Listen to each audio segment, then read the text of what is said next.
getting denied sounds really painful, obviously, especially now that you mentioned that it might happen weeks or months later after the service is rendered. So the immediate question that comes to my mind is like, what can be done in such a situation? What are the options? Yeah, I mean, so number one, first and foremost, the very basic things you might get denied for, it's really important to make sure you do as much as you can upfront. So some things are in your power. Like for example, you can check whether a patient is eligible or not. So if patient for read comes to your practice, you can do an eligibility check, or real time eligibility is what it might be called sometimes. So your software, either on the EHR or the billing side, will provide you some type of a tool to check and make sure that patient for read has United Healthcare, and it's active, so we're good on that front. Because that's a common area where you might get a denial. Is it'll say patient doesn't have active insurance, and so imagine getting that, like you mentioned, 4 weeks later. That's pretty painful, right? So if those things, I think that's really helpful. Some of these things, depending on how knowledgeable you are about billing, some of these things are not avoidable, right? Because if you're self-taught, self-trained biller, some of this will be learning. And I think if you do get those denials, then it's just studying and understanding what you did wrong. And then once you figured it out, it's just applying that to like the future claims, right? So just there are things like modifiers that you have to include sometimes in the claim. So it's just like, hey, okay, this is what happened in this scenario. How can I do that specifically? So I think those will be sometimes the things you can do, is just make sure that you have that, almost like that checklist beforehand, that you can control, and some of it you can't control because the insurance will have some wonky reason as to why they denied it, and then you'll just have to follow up and figure that out, and then hopefully apply that to the next one so it doesn't happen again. I feel like that could be a whole conversation and topic in itself, Yeah. but I'm trying to use my time wisely here. The other thing you mentioned was sometimes you just get no response from the insurer. That sounds frustrating too. And, I feel like just in business in general, it's such an important skill to be able to get through to someone, right? I noticed I was having an issue getting through to somebody, here at Talkie, and I noticed that they only responded to my messages after I sent them a calendar invite on Google Calendar, unprompted, but Nice. that did get me a response. And I don't do that often. I feel like it's a little bit on the nose maybe to do something like that. But either way, that's a tactical thing that can lead to measurable results, and it can, speed up timelines and everything. So I wonder if you have any advice of that sort on how to get through to insurers.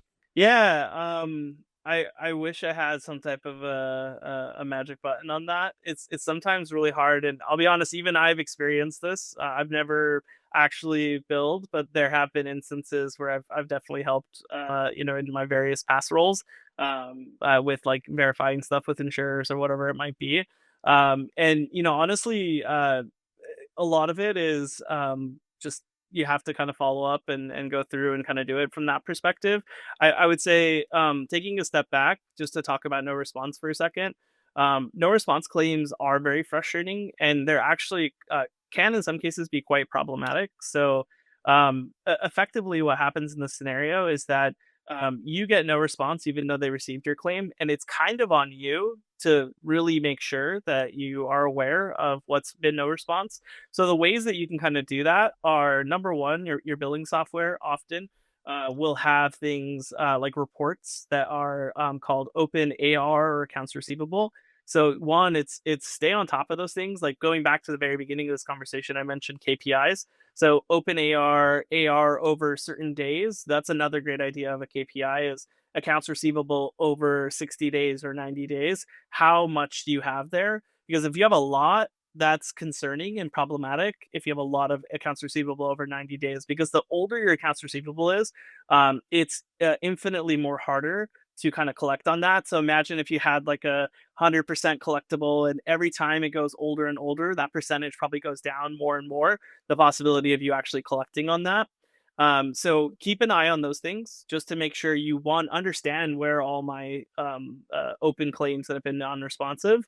Um, because the problem is there, on average, and my data is a little bit old on this. Like I mentioned, MGMA, they're usually a great resource for this type of data. But when I had last looked at this a few years ago, roughly about like 12 to 15% of all of your claims are going to be no response. And usually of that pool, it's like nearly 60% are never collected on. So there'll be plus and minus a little bit on some of those percentages, but it's still quite problematic. And the reason it's like that is just because, again, with these practice managers, there are multiple hats. There's many things they have to do, or even the biller. There, even if you have one dedicated biller, there's still a lot of work for that dedicated biller to have to do. So I think the insurances bank on you not, following up, or you not, having to go through your process of ensuring you're paid on everything. And there's a lot of revenue leakage that can basically happen from that perspective. So I think really the important thing is, one, just really understand the grasp of your open AR and your older AR, especially. Try to keep it all under 60 days. And really, ideally, if you can keep it under 45 days, that would be amazing. Some of that's not in your control always with the insurance. And then, yeah, I think, really with the non-responsive stuff, it's just, stay on top of it, and then look for technologies or tools maybe that can be infused to kind of help from that perspective.